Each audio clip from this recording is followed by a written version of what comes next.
Olá, queridos e queridas, alunos e alunas, sejam todos bem-vindos e bem-vindas a este Saiba Mais Histórico com este professor que vos fala nessa protuberância toda.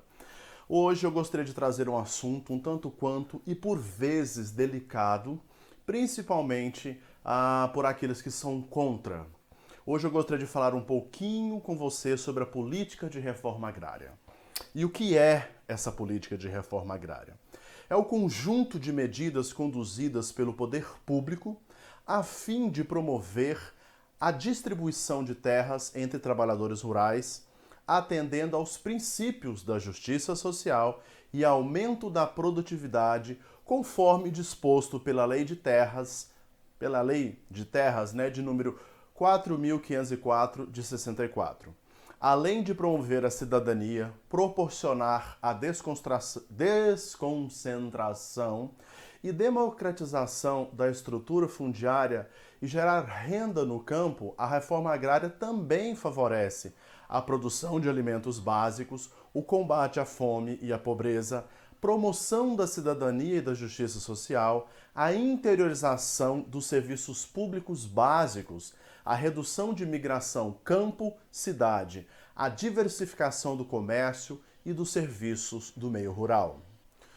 No dia 14 de novembro de 1966, por meio do decreto de número 59.566, instituiu o primeiro Plano Nacional de Reforma Agrária e em 9 de junho de 1970, o Decreto-Lei número 1110 criou o Instituto Nacional de Colonização e Reforma Agrária, o INCRA. É interessante pensar que nessas possibilidades o Brasil tem promovido a reforma agrária, só que essa reforma agrária ela também existe em outros países. Esse debate sobre o que é reforma agrária e como fazer reforma agrária não existe só no Brasil e não é um debate atual do século XXI. Observemos, pois, que na história e ao longo do tempo tivemos esses casos de tentativas de reforma agrária. Durante a expansão romana, a crescente concentração de terras nas mãos dos nobres gerou um grave problema social. As terras conquistadas por meio de guerra se tornavam propriedades latifundiárias, repartidas entre um pequeno grupo de nobres cujo poder se ampliava, já que a terra era a base da riqueza na sociedade romana, gerando então grandes diferenciações sociais, desigualdades sociais.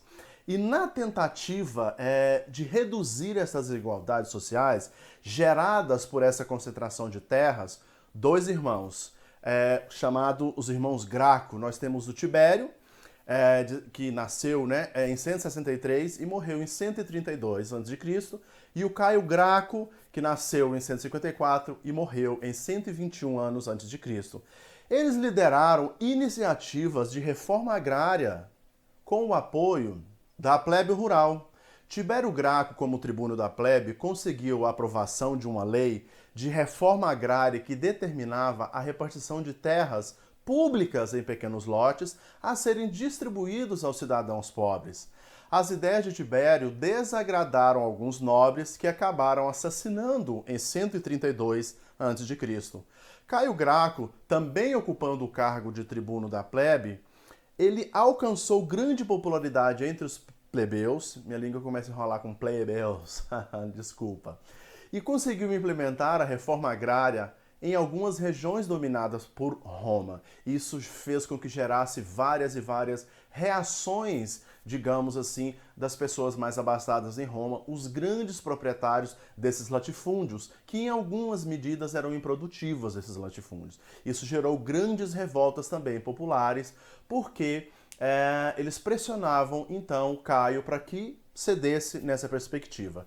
Diante dessas revoltas populares, o Senado concedeu plenos poderes ao exército, que massacrou os revoltosos em 121 a.C., inclusive acabando com a vida de Caio Graco.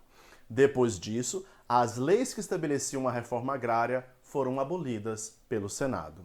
À medida que vocês estudarem esses conteúdos históricos, é preciso que você perceba o que é que foi feito para diminuir as desigualdades sociais. Quem era a favor, quem era contra.